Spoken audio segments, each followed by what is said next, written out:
toi. Alléluia. Seigneur, car c'est de tel que tu recherches des adorateurs en esprit et en vérité. Alléluia. Gloire à toi, Seigneur. Change nos cœurs, Seigneur. Change mon cœur, Seigneur. Et purifie-moi.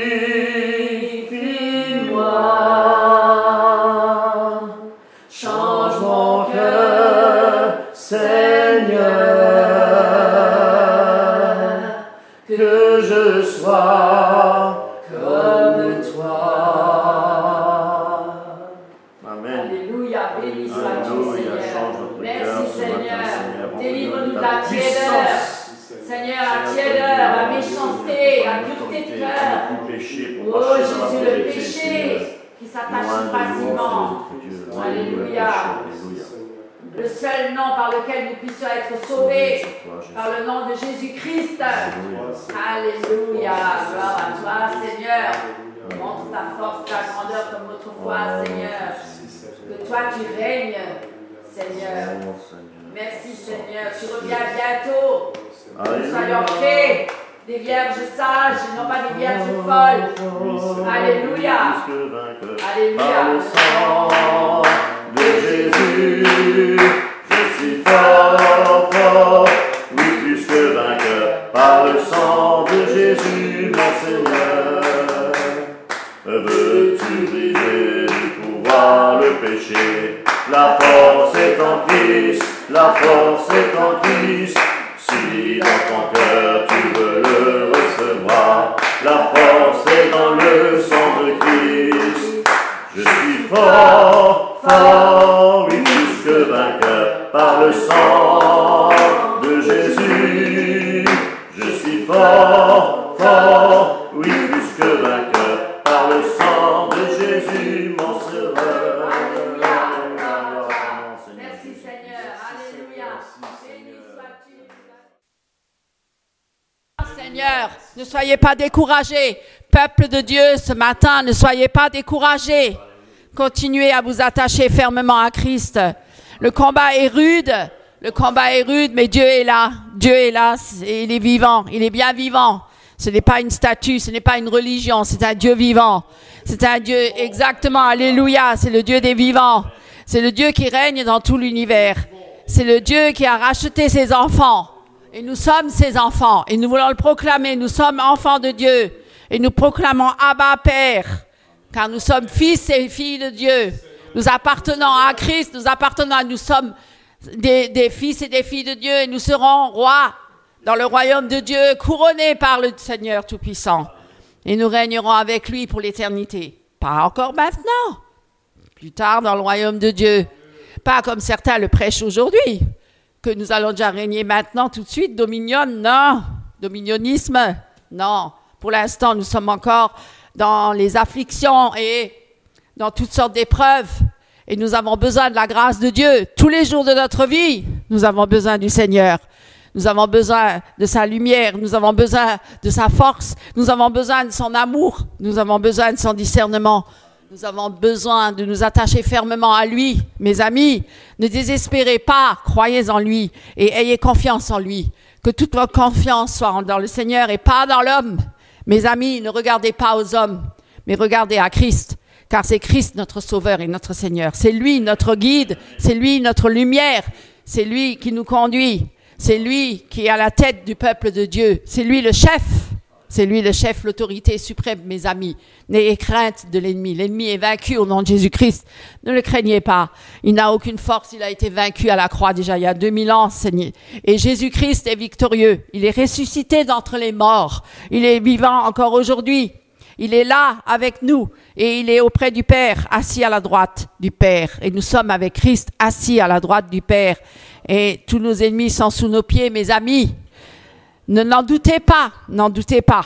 Et le Seigneur nous a donné ces dons, les dons spirituels, pour avoir cette force et d'avoir la victoire en toutes choses et en toutes circonstances et en toute occasion. Ne soyez pas désespérés, mes amis. Ne vous laissez pas abattre par les circonstances. Ne vous laissez pas abattre par tout ce qui vous entoure. Ne vous laissez pas impressionner. Ne vous laissez pas séduire par tout ce que vous entendez, par tout ce que vous voyez, mais restez toujours fermement attachés à Christ et regardez à lui.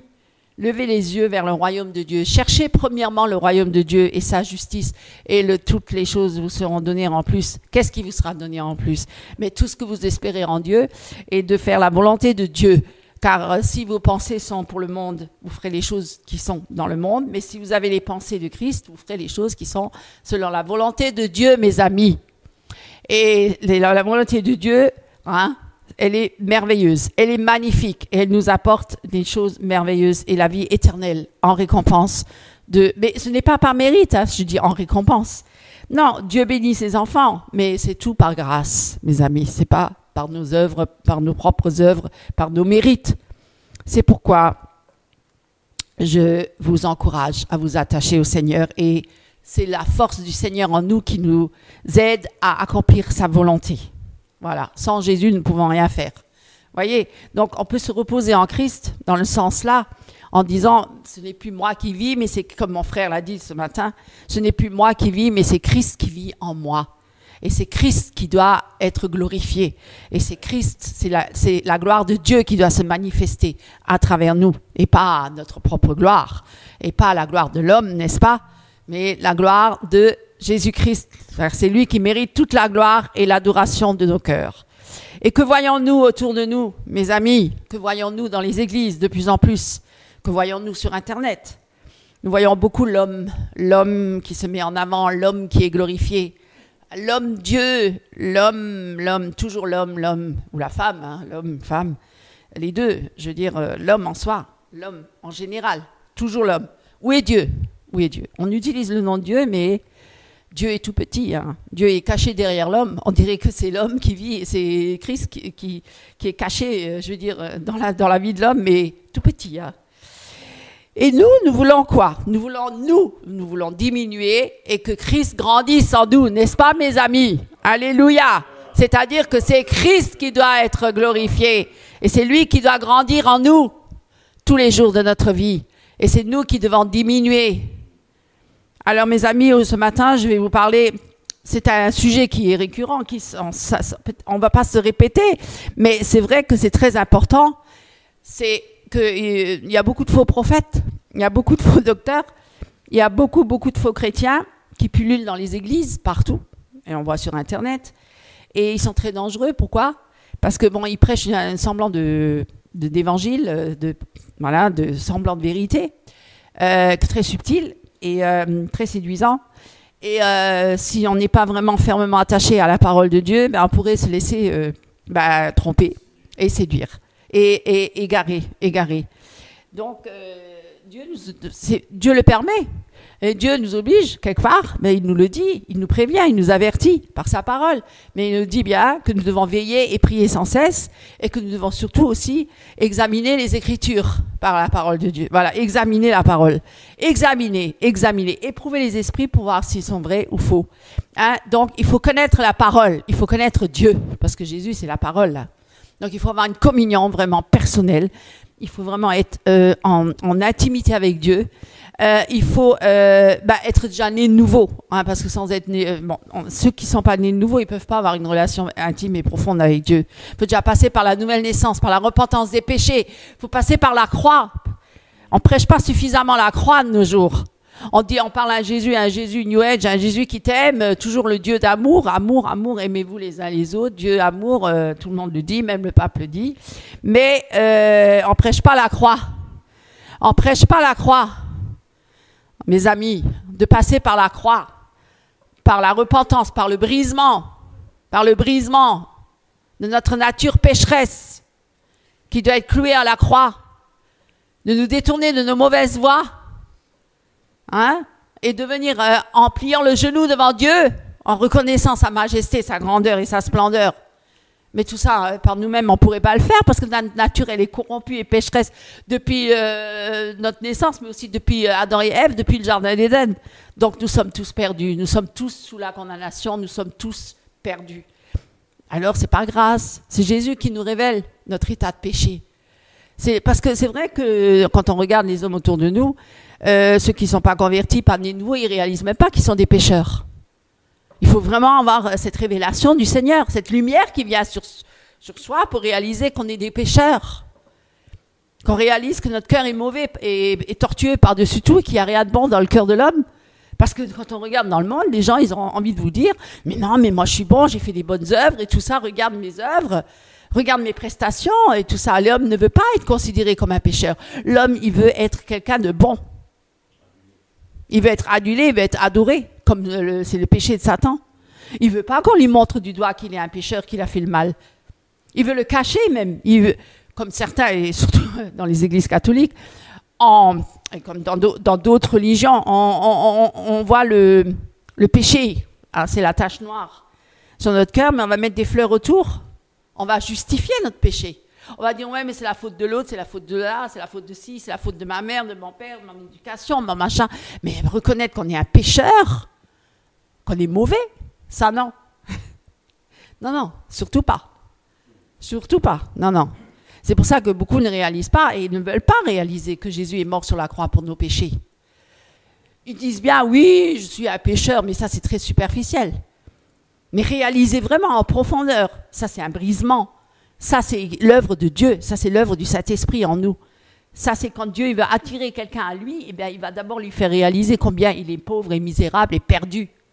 Et ça c'est la vraie repentance qui va venir. Et ça, c'est la vraie conversion. Parce qu'il y en a beaucoup qui, soi-disant, sont convertis, mais ce n'est pas des convertis. C'est des faux. C'est des faux convertis. Ils ne sont même pas nés de nouveau. C'est que par émotion qu'ils parlent de Jésus-Christ. C'est par émotion qu'ils louent Dieu. Et ils pullulent dans les églises. Et il y a même des faux pasteurs, des faux prophètes, des faux docteurs qui sont même pas nés de nouveau, qui sont même pas convertis.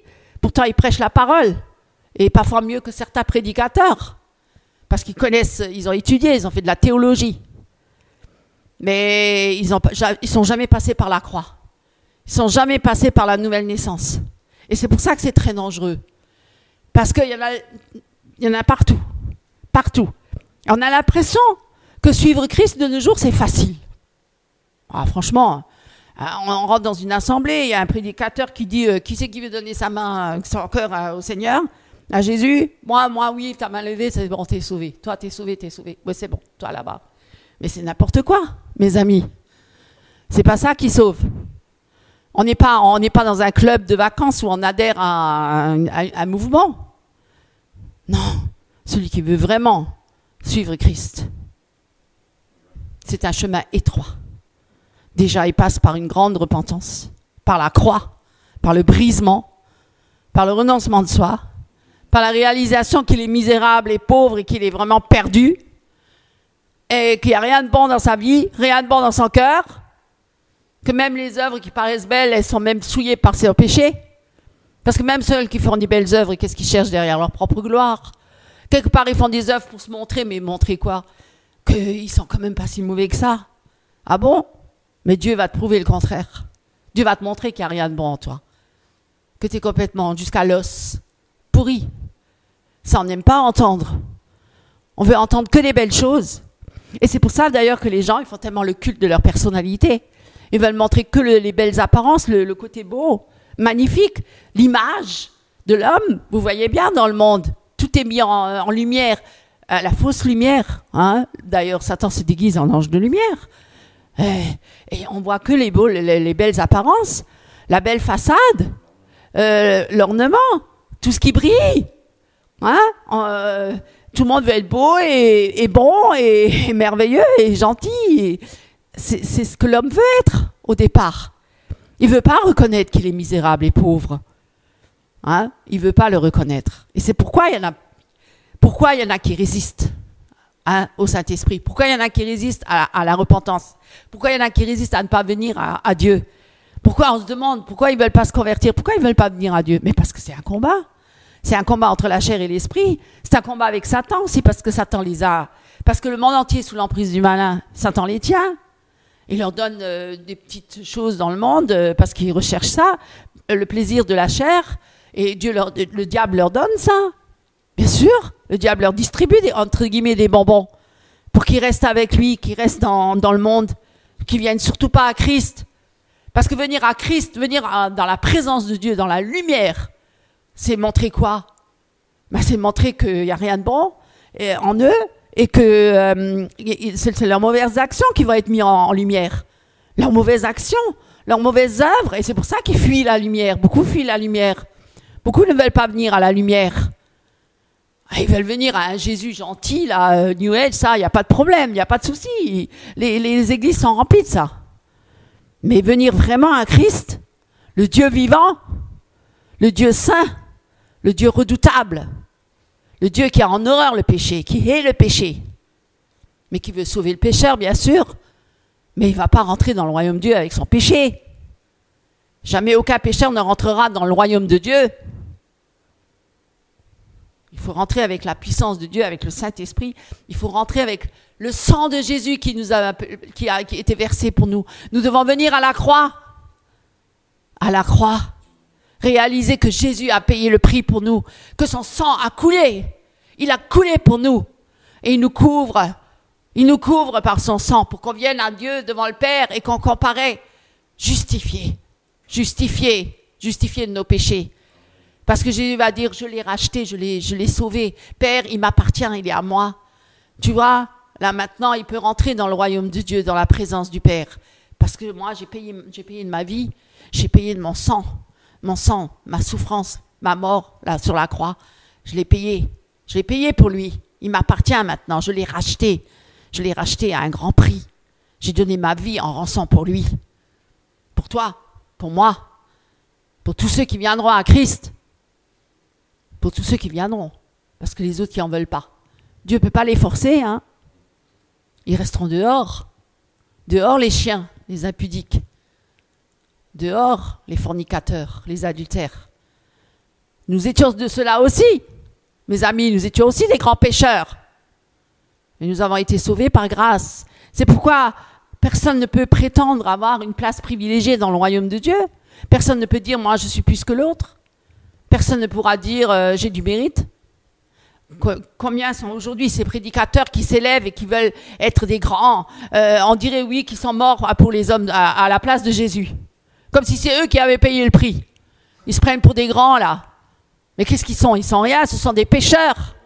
Ils se prennent pour des grands apôtres, là, prêcheurs, bishops et compagnie, tous leurs titres qui se donnent.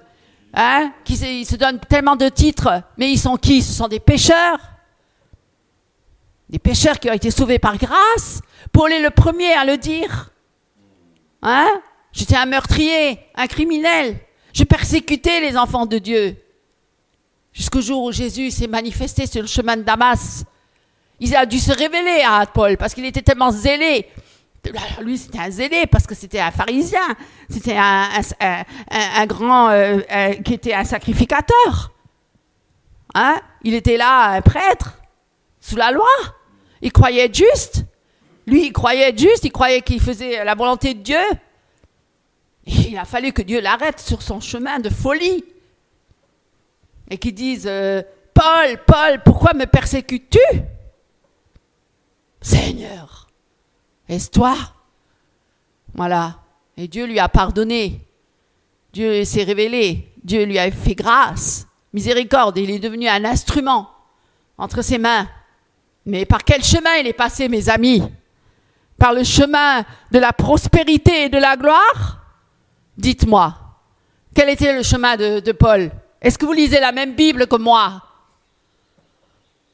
Alors, dites-moi, c'était le chemin du renoncement à soi, le chemin de la croix, le chemin de la persécution, de l'emprisonnement, du dénuement? Quel chemin? De la moquerie, du rejet. Quel chemin? Mais de la gloire en Christ. De la gloire en Christ. Et de dire, j'ai combattu le bon combat. Je suis allé jusqu'au bout, j'ai persévéré jusqu'au bout. Et j'hériterai de la couronne de vie. Mes amis, quelle est notre espérance pour ceux qui sont en Christ? Quelle est notre espérance? Notre espérance, elle est céleste. Elle n'est pas terrestre, elle est céleste. C'est le royaume de Dieu. C'est notre vie avec Christ éternellement dans sa présence merveilleuse. Il a dit, je m'en vais auprès du Père et je vais vous préparer une place. Une place merveilleuse auprès de Dieu. N'est-ce pas ça, notre réjouissance, notre joie à tous ceux qui veulent suivre pieusement Christ et qui seront persécutés? Parce que c'est le lot de tous les chrétiens qui suivent Christ. Je ne sais pas, c'est ce qui est écrit. Moi, je vous invente rien. Je vais vous encourager ce matin. Je vais vous dire, réjouissons-nous ensemble. Réjouissons-nous ensemble parce que nous avons la vie éternelle. Nous ne passerons plus sous le jugement. Nous sommes sauvés, mais il faut persévérer jusqu'au bout. Nous avons des combats, peuple de Dieu. Nous avons des combats. L'ennemi, il est vaincu, bien sûr, mais il veut toujours faire croire qu'il peut encore nous séduire ou nous détourner des voies de Dieu. Soyons vigilants, soyons fermes, attachons-nous fermement à Christ, prions sans cesse,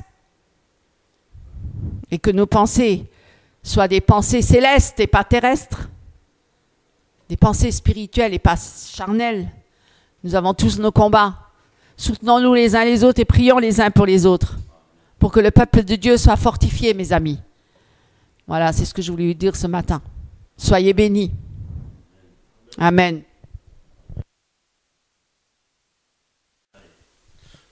Bonjour frères et sœurs en Christ, petite méditation. 1 Thessaloniciens 1, foi, amour, espérance. Le chapitre 17 des Actes nous raconte la courte visite de Paul et Silas à Thessalonique. Ils y avaient annoncé et vécu l'Évangile. Les Thessaloniciens, l'ayant reçu, le vivaient à leur tour.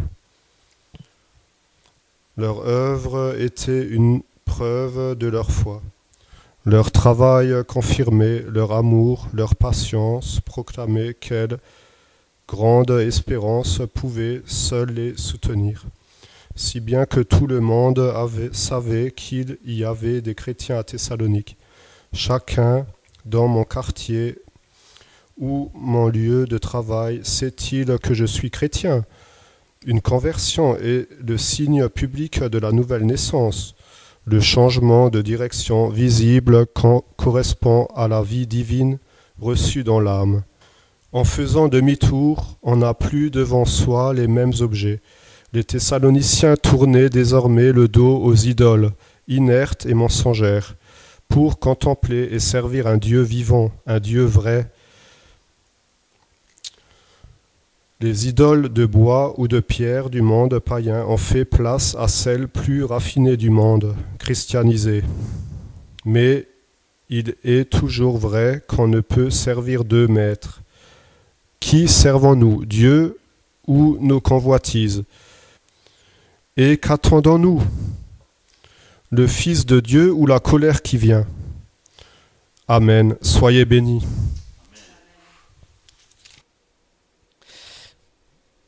Alors bonjour chers frères et sœurs en Christ, chers amis, chers invités et chers internautes. Nous nous réjouissons à nouveau de pouvoir nous rencontrer au nom de Jésus-Christ, notre Seigneur, notre Sauveur. Nous sommes là pour écouter sa voix, pour apprendre, pour être enseignés et vraiment que le Seigneur en soit glorifié. Amen, amen. Alors le titre de ma prédication ce matin, je l'ai intitulé « Les 6 puissantes vérités pour une vie chrétienne victorieuse ». Waouh! Alors, on va ouvrir les Écritures et vous pouvez tourner avec moi, si vous voulez bien, dans l'évangile de Matthieu, à partir du chapitre 26, verset 36. Alors, Matthieu 26, 36. Là-dessus, Jésus alla avec eux dans un lieu appelé Gethsémane. Et il dit aux disciples, « Asseyez-vous ici, pendant que je m'éloignerai pour prier. » Il prit avec lui Pierre et les 2 fils de Zébédée, et il commença à éprouver de la tristesse et des angoisses. Il leur dit, « Mon âme est triste jusqu'à la mort. Restez ici et veillez avec moi. » Puis, ayant fait quelques pas en avant, il se jeta sur sa face et pria ainsi. « Mon Père, s'il est possible que cette coupe s'éloigne de moi, toutefois, non pas ce que je veux, mais ce que tu veux. » Et il vint vers les disciples qu'il trouva endormis. Et il dit à Pierre, « Vous n'avez donc pu veiller 1 heure avec moi. Veillez et priez afin que vous ne tombiez pas dans la tentation. L'esprit est bien disposé, mais la chair est faible. Alors mes amis, c'est une réalité. Et pourquoi Christ nous demande-t-il de prier, de veiller et de prier? Est-ce pour avoir une meilleure situation professionnelle? Est-ce pour avoir un meilleur revenu? Est-ce pour avoir un salaire plus élevé? Pour ne pas tomber dans la disette, hein? Ou bien pour un autre motif quelconque, peut-être même pour en satisfaire notre chair. Christ nous donne la réponse. Veillez et priez afin que vous ne tombiez point dans la tentation. C'est clair que nous avons un tentateur. S'il y a tentation, c'est qu'il y a effectivement un tentateur. Et ce tentateur, c'est celui qu'on appelle communément l'adversaire de nos âmes, à savoir le diable, encore Satan. Et si Satan rôde en permanence autour de nous, à combien plus forte raison nous devons nous veiller et prier, parce qu'il rôde comme un lion rugissant.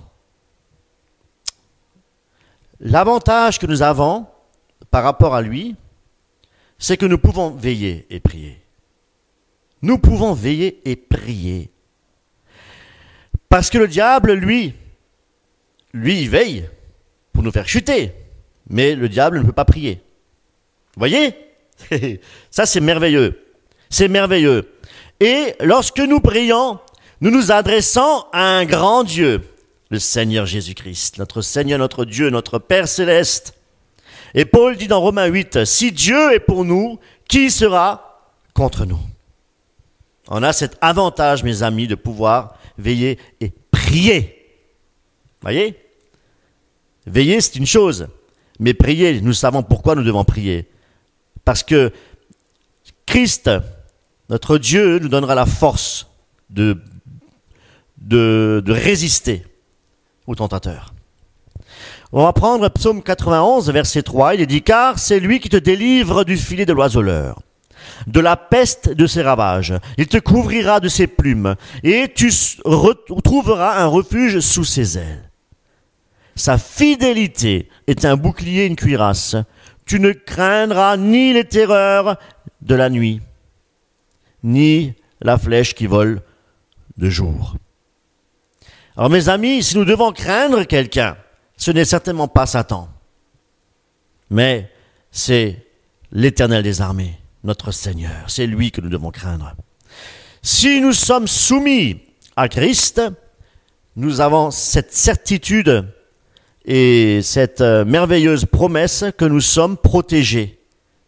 Nous sommes protégés de la peste, des ravages, parce que le Seigneur nous couvre, hein, il nous couvre, il nous protège, il nous garde. Alors notre arme, notre réelle arme, c'est déjà la prière. Le diable, lui, je viens de le dire, il ne prie pas. Et nous avons là, effectivement, cette grâce d'avoir été rachetés d'un grand prix, au prix du sang de Dieu. C'est pourquoi nous pouvons nous adresser à Dieu. Et Jésus-Christ nous a fait connaître le Père, pour être appelés ses enfants. Et nous sommes donc les enfants de Dieu vivant. Alléluia. Et c'est pourquoi Jésus-Christ nous dit de veiller et de prier. Et Jacques de dire encore, la prière fervente du juste a une grande efficacité. Alléluia. Elle est efficace parce qu'on s'adresse à un Dieu efficace, un Dieu tout-puissant. Alléluia. Alors, sommes-nous justes par nature? Certainement pas. Nous avons été justifiés, lavés par Christ. Alléluia. Et parce que Jésus-Christ lui-même a pris la condamnation sur lui pour nous rendre libres, de passer de esclave de Satan à esclave de Jésus-Christ. Et maintenant, effectivement, nous sommes devant Dieu, nous sommes considérés comme étant justes, justifiés. Et nous avons été lavés, effectivement, de ce fait par le sang de Jésus-Christ, le sang précieux. Justifiés aussi pour avoir part à la résurrection des justes. Alléluia. Dans la prière fervente, et là j'aimerais bien vous le lire de la version Darby, il est dit « La fervente supplication du juste peut beaucoup ». Et c'est bien une meilleure traduction, frères et sœurs.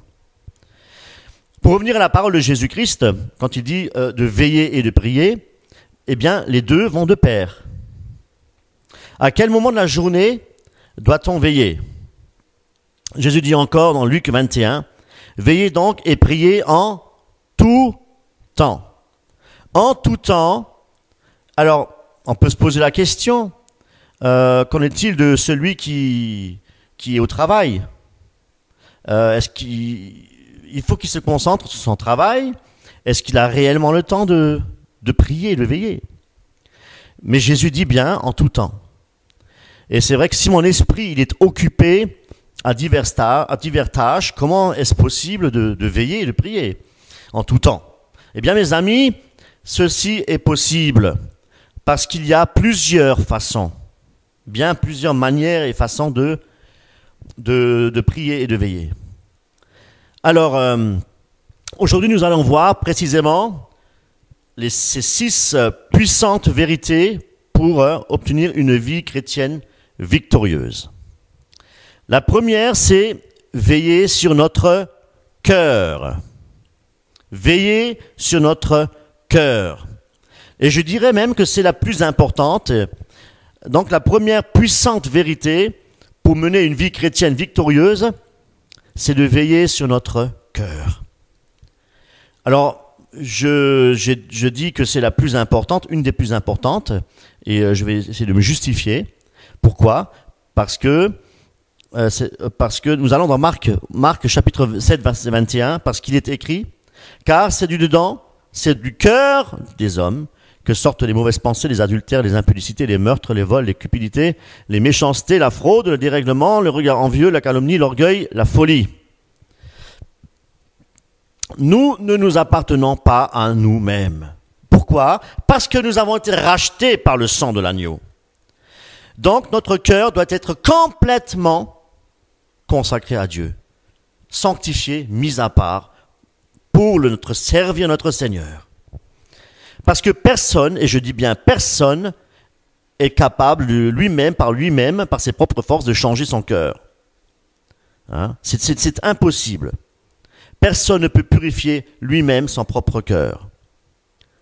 C'est pourquoi il doit être donné à Dieu. Proverbe 20, verset 9. Que dira? Qui dira?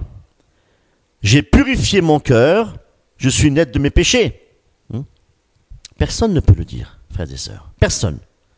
Et ce n'est seulement parce que Christ nous a purifiés et nous a donné un cœur nouveau qu'on peut vraiment dire et croire la parole de Christ quand il dira que ceux qui auront le cœur pur verront Dieu.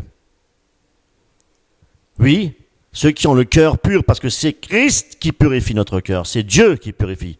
Et lorsqu'il purifie notre cœur, eh bien, nous aurons part à la vie éternelle. Nous avons part à la vie éternelle.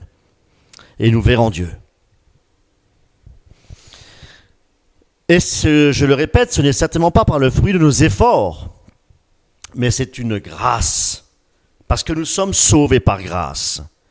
Et cela, la parole de Dieu nous dit, ne vient pas de nous, c'est par le moyen de la foi. Acte 15, verset 8. Et Dieu, qui connaît les cœurs, leur a rendu témoignage. Excusez-moi.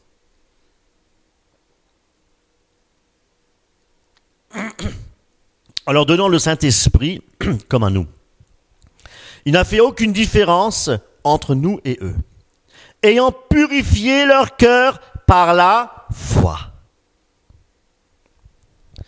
Maintenant que nous savons que nous avons un cœur purifié par Christ, par la foi, eh bien nous pouvons à cet effet travailler à notre salut et rechercher avec notre cœur maintenant régénéré tout ce qui plaît au Seigneur. Premièrement, chercher Dieu de tout son cœur en faisant quoi? En abandonnant nos idoles de notre vie. C'est-à-dire tout ce qui est pour nous un obstacle à notre vie chrétienne, et avec notre relation avec le Jésus-Christ. Et ça, nous pouvons voir dans 2 Chroniques, chapitre 19, verset 3, où il est dit « Tu as fait disparaître du pays des idoles, et tu as appliqué ton cœur à chercher Dieu. » Deuxièmement, parce que Christ nous a purifié notre cœur, on a maintenant cette capacité justement d'obéir à Christ. Alléluia. Et ça, nous allons dans Romains 6, verset 17, où il est dit « Mais grâce soit rendue à Dieu de ce que, après avoir été esclaves du péché, vous avez obéi de cœur à la règle de doctrine dans laquelle vous avez été instruits. » Et troisièmement, et parce que Christ nous a donné à cet effet un nouveau cœur, eh bien, il nous a donné aussi l'amour pour le louer, pour l'adorer, pour le prier. Et c'est pourquoi je disais tout à l'heure que veiller et prier vont de pair. Et là, nous allons dans 1 Samuel, chapitre 1, verset 12, où il est dit « Comme elle restait longtemps en prière devant l'Éternel, Élie observa sa bouche. Anne parlait dans son cœur et ne faisait que remuer ses lèvres, mais on n'entendait point sa voix. » Passons à présent à la deuxième puissante vérité pour une vie chrétienne victorieuse. La deuxième, c'est de veiller sur nos pensées. Oui, eh bien, nous devons veiller sur nos pensées. Pourquoi ? Parce que c'est du cœur que viennent les mauvaises pensées. Comprenez bien que si vous êtes en Christ, vous avez été lavé par son sang et vous avez obtenu à ce moment-là un nouveau cœur.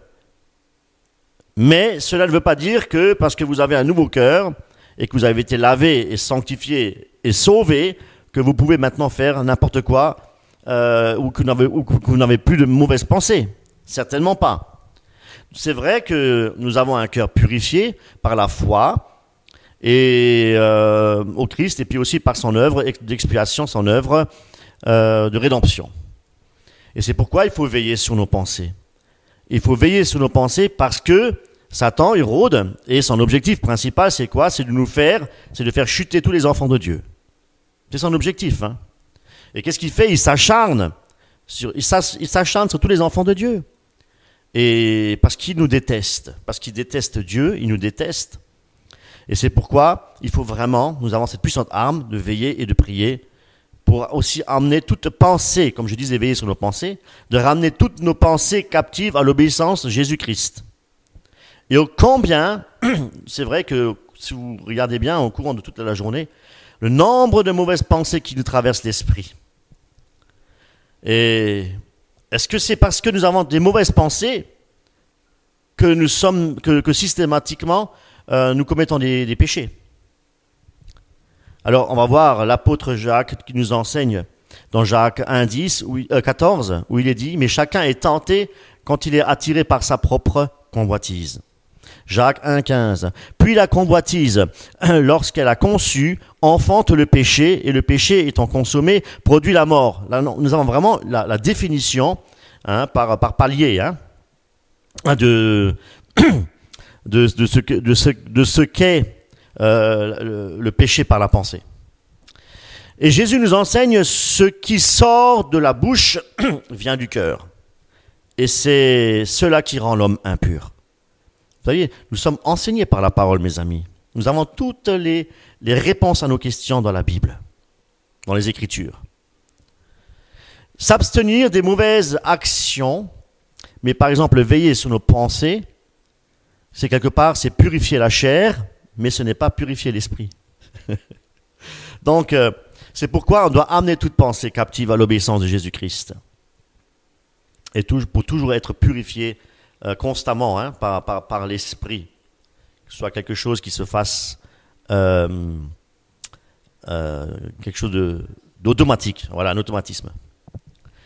Donc, si effectivement une mauvaise pensée vient à notre esprit, eh bien, il faut aussi demander au Seigneur d'avoir le discernement. Parce que discerner ce qu'est une mauvaise pensée.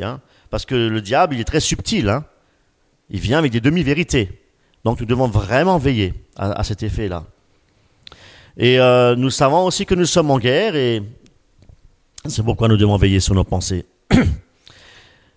Si par contre, nous nourrissons, écoutez bien, si nous nourrissons des pensées mauvaises volontairement, eh bien, c'est un péché. Parce que si nous ne rejetons pas ces mauvaises pensées, c'est quelque part baisser la garde. Et si nous baissons la garde, nous ne veillons plus.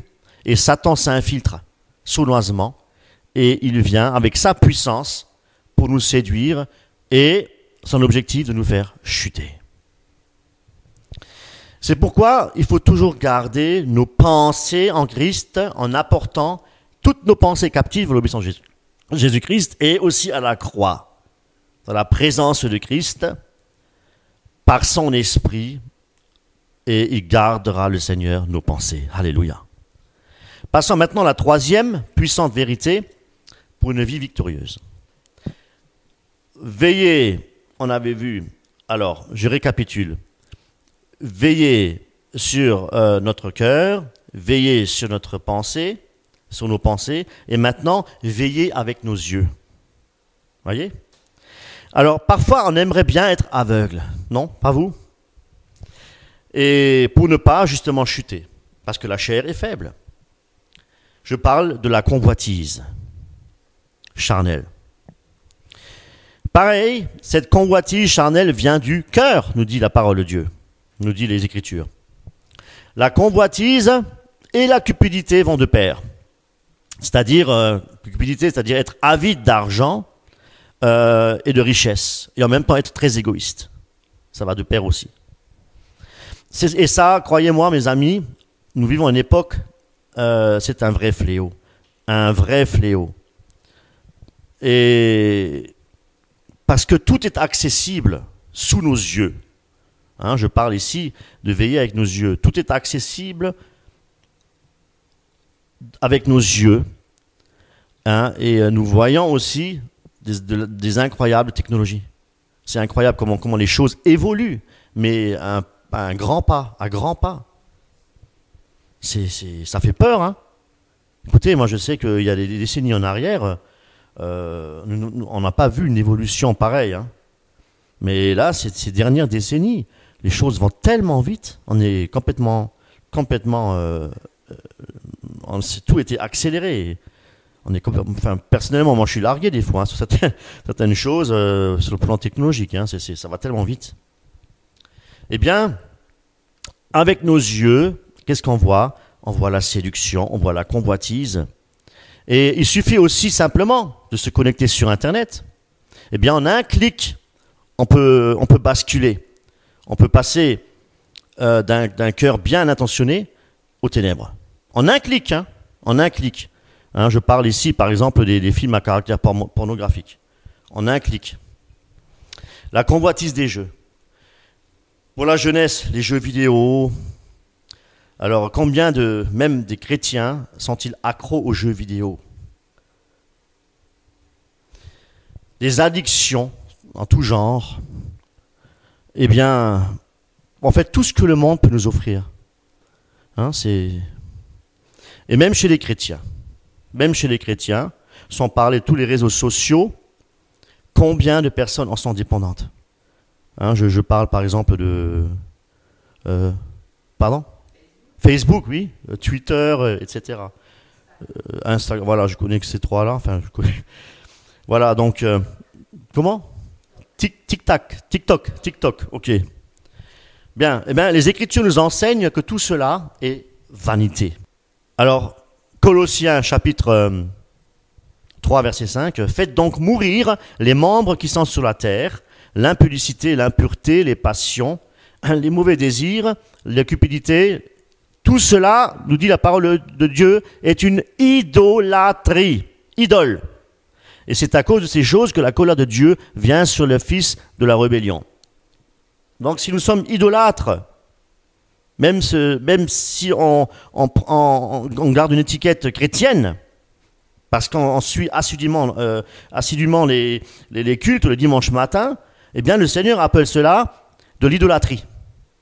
Et de l'idolâtrie, il dit bien la parole de Dieu que la colère de Dieu vient sur les fils de la rébellion. Et quelqu'un qui est idolâtre, c'est un fils rebelle, nous dit la parole de Dieu. Eh bien, c'est ce qu'on appelle aujourd'hui les passions. Les passions. Et qu'est-ce qui nous dit la parole de Dieu ? Fuis les passions de ta jeunesse. Aujourd'hui, beaucoup de jeunes et moins jeunes sont vraiment séduits par l'esprit du monde, par la convoitise des yeux. C'est un vrai fléau, un vrai fléau. Paul dit clairement que c'est de l'idolâtrie. Notre seule passion devait être Christ. Alors, c'est quoi une passion? Comment on peut définir une passion?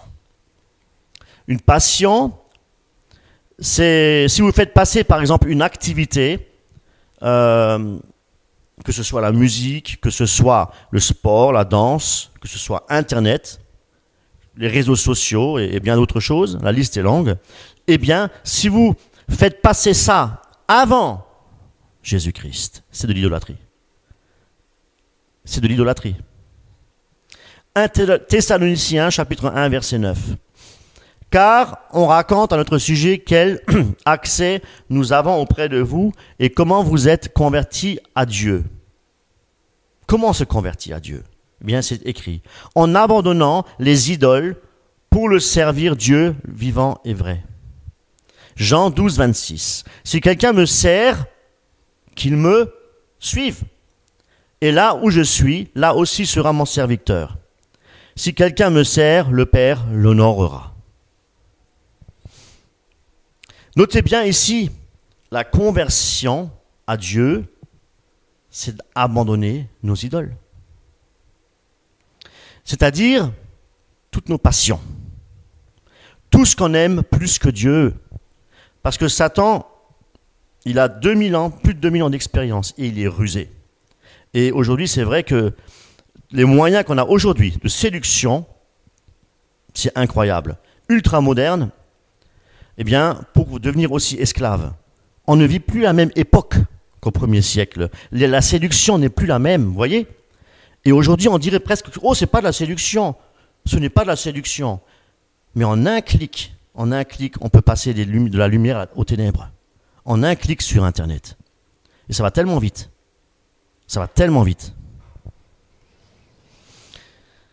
Eh bien, aujourd'hui, nombreux, effectivement, sont les jeunes et les moins jeunes qui font aussi de leur corps une idolâtrie.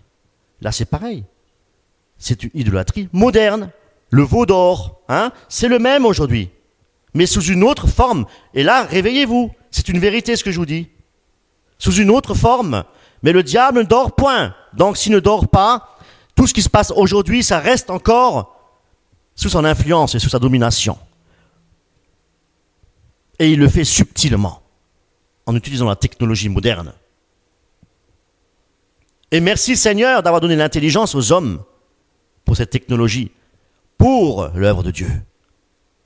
Parce que Internet, je dis toujours qu'avec un marteau, on peut tuer quelqu'un et on peut aussi édifier. Utilisons pour édifier. Utilisons-le pour de bonnes causes. Le peuple de Dieu a besoin d'un réveil spirituel, individuel, pour commencer. Aujourd'hui, effectivement, je disais que les jeunes, aussi les moins jeunes, font beaucoup de l'idolâtrie sur leur corps. Énormément. Et même chez les chrétiens. Les tatouages, la culture physique à la mode aujourd'hui, avec des écrans géants, avec la séduction, des danses, etc., avec toutes ces choses-là que Satan donne, que Satan offre.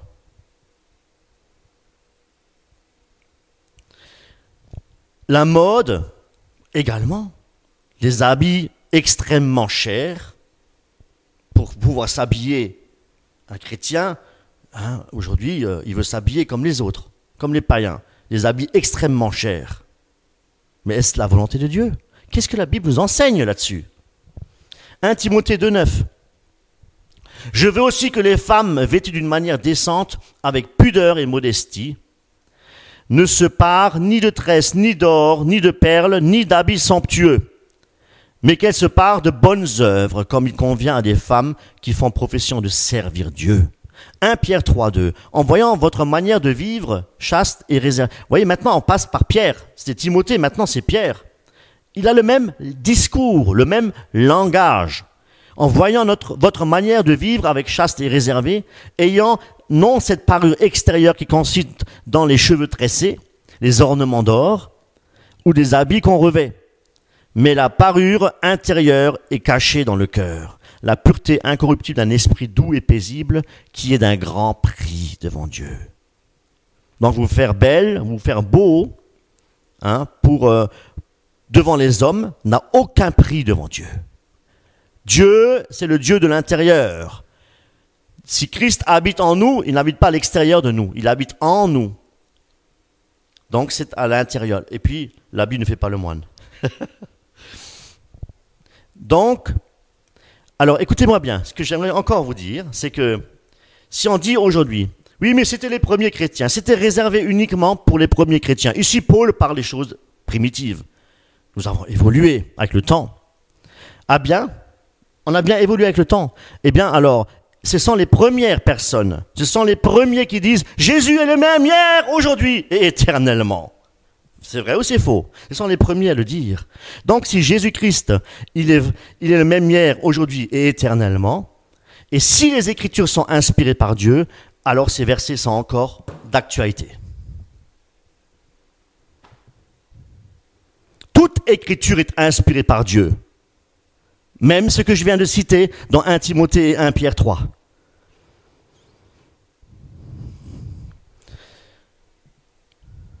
Nous devons veiller sur nos yeux.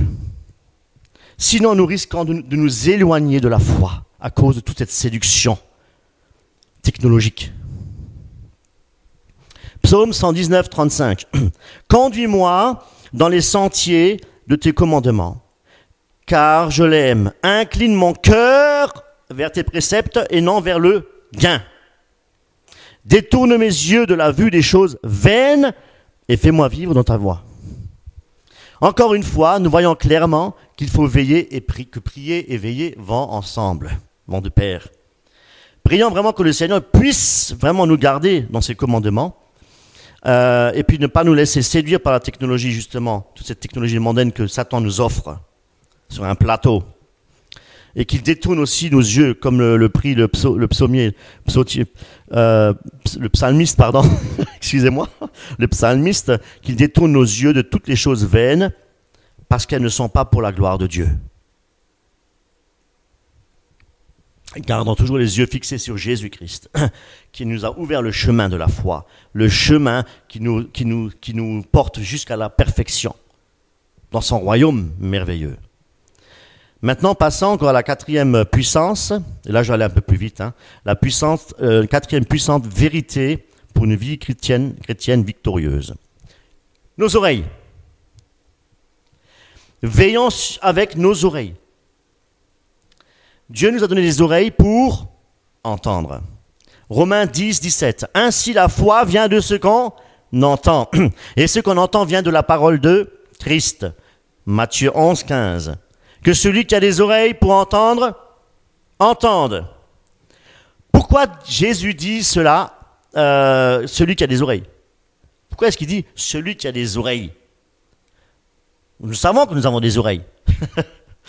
Mais est-ce que sont-ils les oreilles pour entendre la voix de Dieu?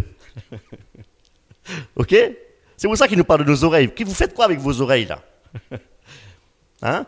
Nous avons des oreilles pour entendre la parole de Dieu. C'est ce que Dieu veut nous faire comprendre ici. Entendre, ce n'est pas simplement j'écoute. Non, entendre, ce verbe a une profondeur. Cette profondeur, c'est entendre, c'est avoir compris. J'écoute et j'ai compris.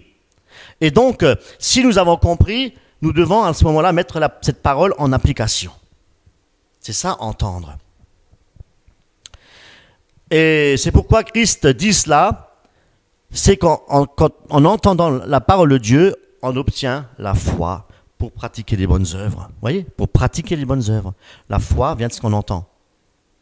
Pour pratiquer les bonnes œuvres. Non pas pour être des auditeurs oublieux, nous dit la parole de Dieu. Jacques 2, 17. Il en est ainsi de la foi. Si elle n'a pas les œuvres, elle est morte en elle-même. Très important de le préciser. Écouter, c'est obéir à notre Seigneur.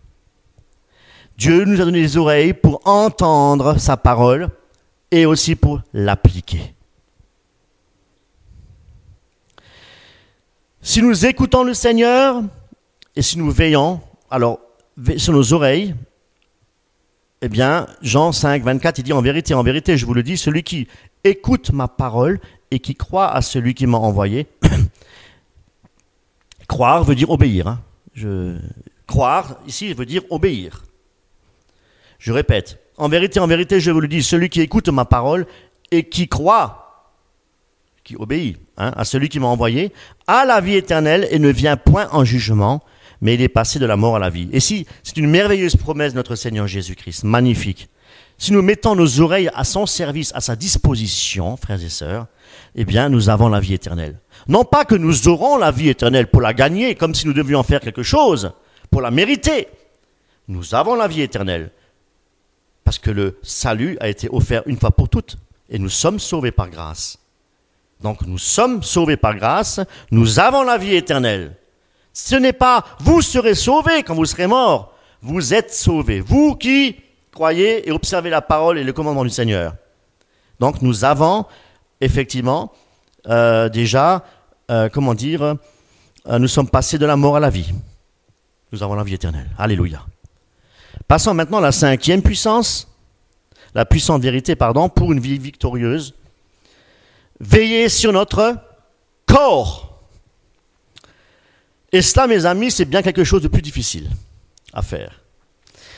Veillez sur notre corps, parce que nous essayons beaucoup de fois à vaincre la chair par nos propres forces, ce qui est impossible. Et je m'en rends compte, et je pense que vous vous en rendez compte également. Même Paul s'en est rendu compte. Jusqu'à quand Nous devons veiller sur notre corps parce que nous sommes le temple du Saint-Esprit. C'est pour cette raison-là que nous devons veiller sur notre corps, parce que Dieu veut habiter en nous. Donc si nous veillons sur notre corps, Dieu habite en nous. Et il habite en nous parce que nous sommes le temple du Saint-Esprit. Et ce que Satan veut, naturellement, il veut nous faire chuter pour faire déshonorer le temple de Dieu que nous sommes.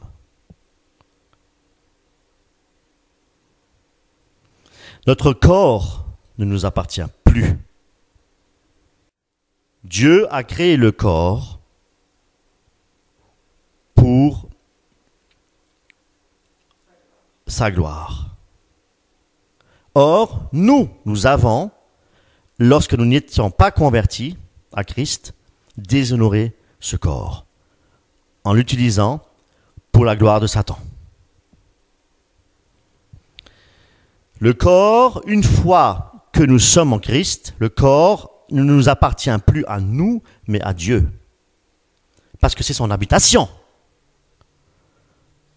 Il n'habite plus dans les temples faits de main d'homme. Il n'habite pas dans les églises faites de main d'homme. Nous sommes l'église, et lui c'est le chef, et il habite en nous, frères et sœurs en Christ. En Christ, parce qu'il habite en nous. Et c'est pourquoi nous avons le devoir de prendre vraiment soin de ce corps, de veiller pour qu'il soit toujours bien entretenu et pour que nous puissions aussi le maîtriser. Le maîtriser. Et il s'agit de demander à ce moment-là au Seigneur, à Dieu, si nous n'arrivons pas à maîtriser, si nous avons des pulsions, des énervements, des choses encore en nous qui ne sont pas à sa gloire, nous devons réellement prier pour que le Seigneur puisse nous donner le fruit de l'esprit, à savoir la maîtrise de soi. Et là, je crois qu'il y a beaucoup de travail pour tout le monde. Moi, le premier. Maintenant, nous savons que ce corps de mort, quelle la gloire, sera remplacé par un nouveau corps. Donc, nous gémissons encore dans ce corps pour encore un certain temps. Mais nous aurons un nouveau corps. Un nouveau corps de résurrection qui sera semblable à celui du Christ. Alléluia. Mais cela ne veut pas dire que nous pouvons maintenant faire n'importe quoi avec. Paul nous dit dans l'Épître aux Romains aussi nous exhorte aussi à offrir nos corps comme un sacrifice vivant, sain et agréable. C'est pourquoi nous devons aussi faire attention et veiller. La parole nous dit aussi qu'il n'y ait pas d'excès de manger et de boire, et bien d'autres choses encore, pour que notre corps, parce que notre corps, nous l'offrons à Christ comme un instrument de justice, parce qu'il nous a justifiés. Et c'est pourquoi, effectivement, nous devons faire attention. Nous pouvons manger tout ce qui se vend sur le marché. Bon, après, moi, j'ai une certaine... mais bon, c'est pas le sujet.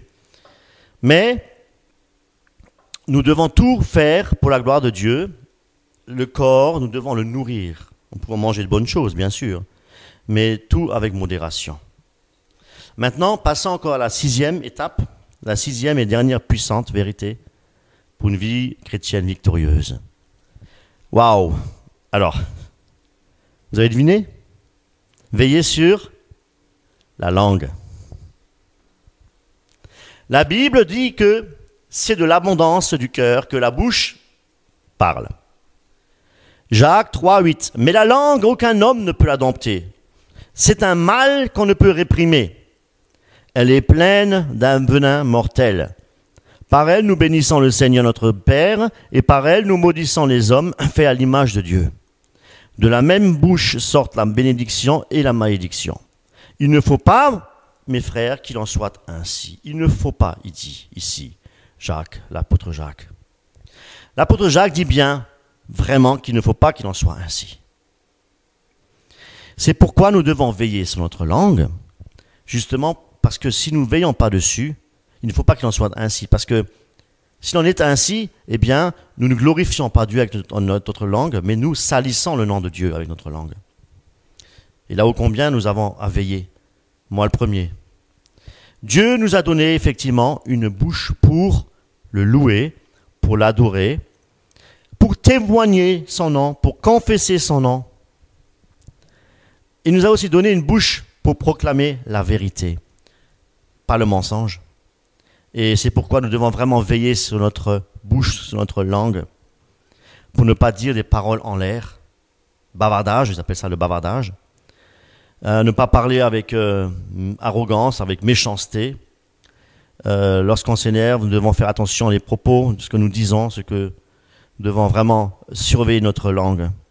Nous ne devons pas, avec notre langue, nous ne devons pas flatter les gens, les mettre sur un piédestal, nous ne devons pas aduler les gens. C'est quelque part une sorte d'idolâtrie. C'est de les élever, alors que le Seigneur nous dit que nous devons être humbles. On les rend encore plus orgueilleux en faisant ce travail-là. C'est pourquoi moi je pense que dans une assemblée chrétienne, nous sommes tous au même niveau. Il ne doit pas y avoir quelqu'un qui domine peut-être par une prestation musicale ou quelque chose, en donnant jalousie peut-être à d'autres membres de l'Église. Je le dis parce que c'est des choses que je connais. Donc nous devons faire très attention à l'humilité. À l'humilité. Parce que dans l'Église, au sein de l'Assemblée, tout se fait pour l'édification commune et pas pour une gloire personnelle. Idem pour le parler en langue. Ce n'est pas pour une gloire personnelle, ce n'est pas pour montrer, mais c'est pour l'édification. Les dons spirituels ont été donnés par la puissance du Saint-Esprit pour le corps de l'Église, pour l'édification commune de l'Église. Alors faisons très attention pour ne pas blesser aussi notre prochain, notre frère, notre sœur avec notre langue. Éphésiens 4, 29, qu'il ne sorte de votre bouche aucune parole mauvaise, pas de grossièreté, mais s'il y a lieu, quelques bonnes paroles qui servent à l'édification, voyez, édifier, et communiquent une grâce à ceux qui l'entendent. À ceux, ça veut dire au pluriel, qui l'entendent. Donc, l'édification commune. Alléluia. Frères et sœurs, vous voyez qu'il y a effectivement, nous avons vu là, 6 façons de veiller. Il y a plusieurs façons de veiller. Il y en a encore d'autres. Mais c'est pourquoi il est possible de veiller en tout temps, comme nous le demande Jésus-Christ. Parce qu'il y a plusieurs façons de le faire. Il y a plusieurs façons de le faire. Pendant qu'on est peut-être concentré sur un travail que le patron nous a donné, on peut veiller. On peut avoir une pensée pour le patron, le bénir. Vous voyez, c'est veiller. C'est veiller. Vous voyez, il y a plusieurs façons. Là, je vous ai montré plusieurs façons pour pouvoir veiller. Et c'est possible. Christ l'a dit, donc c'est possible. Donc, veillons sur notre cœur, sur nos pensées, veillons avec nos yeux, veillons avec nos oreilles, avec notre corps et veillons aussi avec notre langue. Et là, je terminerai avec un passage de la Bible qui résume bien tout ce qui a été dit. Et c'est là que vous allez comprendre. Ésaïe 35, 4. Voici votre Dieu, la vengeance viendra, la rétribution de Dieu. Il viendra lui-même et il vous sauvera. Nous voyons ici la venue du Christ. Dieu va venir. Jésus-Christ va revenir. Et c'est pourquoi nous devons veiller. Alors s'ouvriront les yeux des aveugles, les yeux. S'ouvriront les oreilles des sourds, les oreilles. Alors le boiteux sautera comme un cerf, le corps. Et la langue du muet éclairera la joie, la langue. Car des eaux jailliront dans le désert et des ruisseaux dans la solitude. Pourquoi ? Parce que nous avons veillé sur tous ces points. Que le Seigneur soit glorifié ce matin. Je vous souhaite encore un agréable dimanche et Dieu voulant, à dimanche prochain. Au revoir mes amis.